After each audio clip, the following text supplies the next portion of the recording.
Morning बच्चों। Biology में हम उत्सर्जन तंत्र में पढ़ रहे थे कि किस प्रकार से मूत्र निर्माण की क्रिया संपन्न होती है। तो जो मूत्र निर्माण की क्रिया है, मूत्र निर्माण की क्रिया विधि, बच्चों इसको अपन ने 3 चरणों में या 3 स्टेप में इसको बांटा था, जिसमें पहली जो क्रिया हमने पढ़ ली थी परा निस्यंदन, दूसरी जो विधि है वो है चयनात्मक पुनः अवशोषण।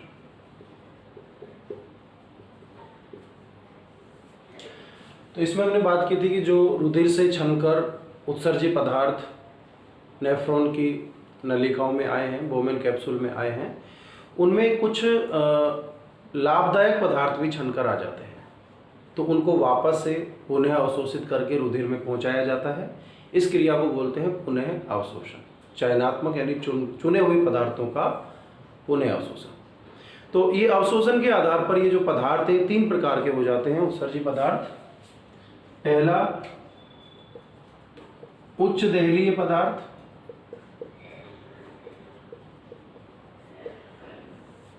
जिनकी रुधिर में अधिक आवश्यकता होती है। ऐसे पदार्थ जिनकी रुधिर में अधिक आवश्यकता है, उनका अवशोषण तो बहुत ज़्यादा जरूरी है। तो इन पदार्थों में जो चीज़ें आती हैं, जैसे उदाहरण ग्लूकोज,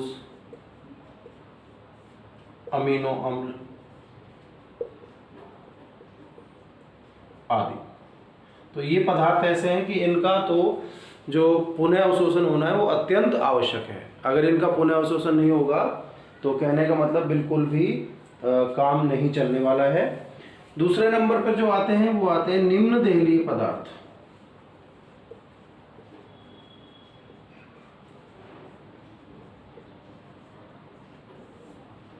यानी जिनकी रुधिर में कम आवश्यकता है। आवश्यकता तो है लेकिन कम है। अब इसमें यूरिया और यूरिक अम्ल आते हैं। अब आप सोच रहे हो ये तो उत्सर्जित पदार्थ है। जी हाँ, लेकिन रुधिर में बफर सिस्टम बनाए रखने के लिए कुछ मात्रा में यूरिया और यूरिक अम्ल का होना आवश्यक है। तो इनकी कम आवश्यकता होती है, बिल्कुल बहुत ही सूक्ष्म लेवल पर। तो इनका भी कुछ इनका पुनः अवशोषण हो जाता है। तीसरा होता है अदहलीय पदार्थ।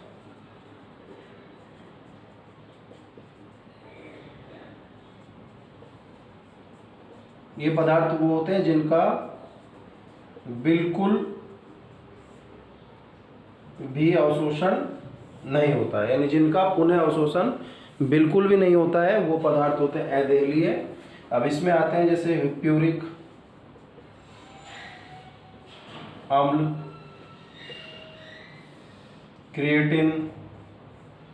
क्रिएटिनिन आदि। ये पदार्थ होते हैं जिनकी रुधिर में बिल्कुल भी आवश्यकता नहीं है, अतः इनका पुनः अवशोषण नहीं होता है। तो बच्चों, अब इनका जो पुनः अवशोषण होता है वो किस प्रकार से होता है, उसको अपन यहाँ पर एक डायग्राम के माध्यम से देखते हैं। जैसे ये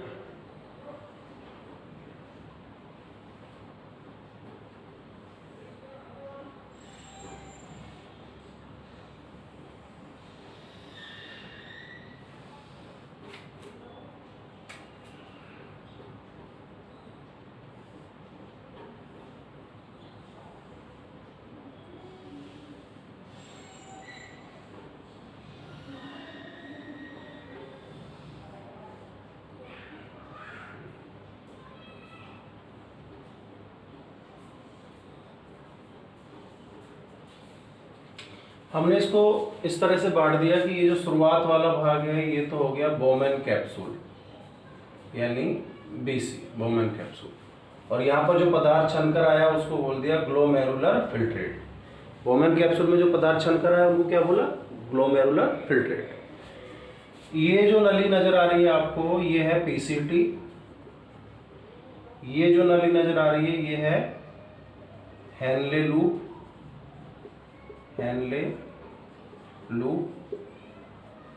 ये जो नजर आ रही नली ये है DCT। ठीक है, तो इस तरह से हमने इसको यहाँ पर बांट दिया। अब ग्लोमेरुलर फिल्ट्रेट जो आया बोमेन कैप्सूल में, पीसीटी में सबसे पहले पुनःअवशोषण होगा पदार्थों का। यहाँ से बहुत सारे जो आयन हैं जैसे Na+, Cl-, Ca++, Mg++, SO4, PO4-, SO4-, ये सारे पुनः अवशोषित होकर कहाँ पहुँच जाते हैं? रुधिर में। इसी प्रकार जैसे ग्लूकोज, अमीनो अम्ल, विटामिन्स, एसिटेट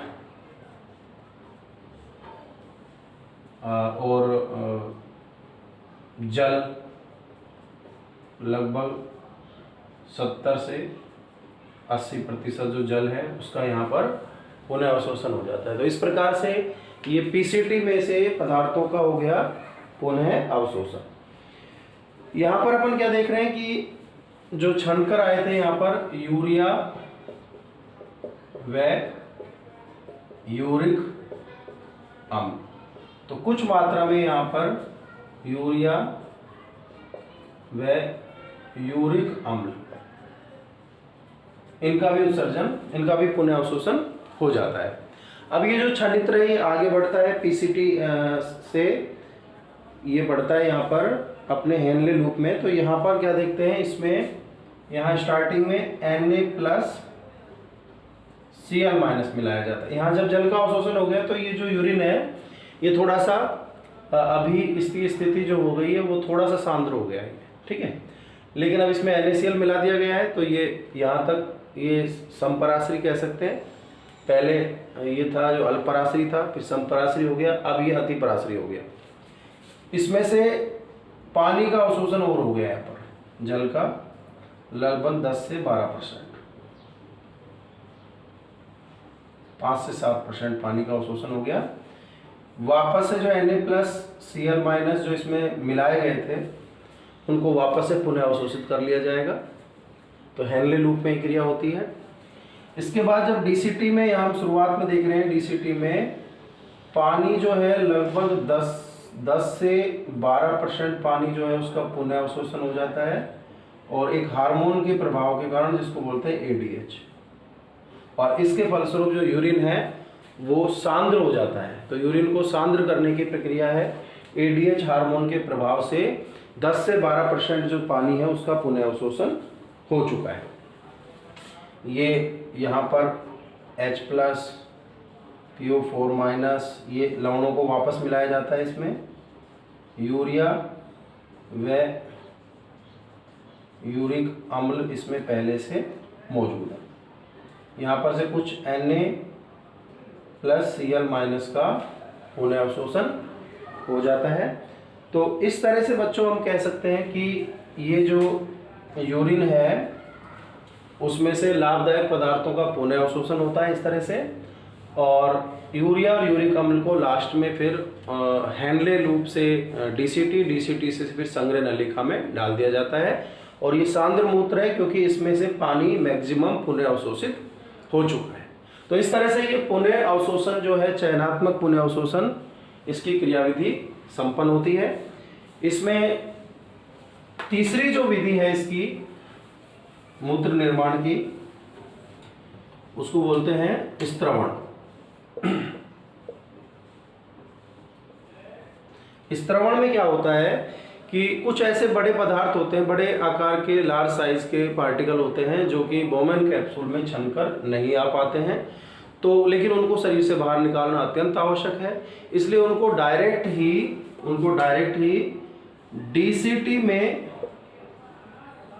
डाल दिया जाता है। कौन कौन से पदार्थ हैं, जैसे प्यूरिक अम्ल,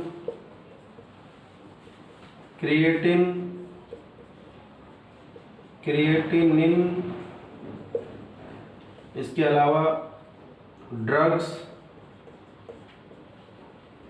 जो मेडिसिन होती हैं उनके जो अवशेष हैं वो भी डायरेक्ट डीसीटी में डाल दिए जाते हैं, और इस प्रकार से ये मूत्र का निर्माण हो जाता है जिसको शरीर से बाहर त्याग दिया जाता है। तो बच्चों ये है मूत्र निर्माण की क्रियाविधि।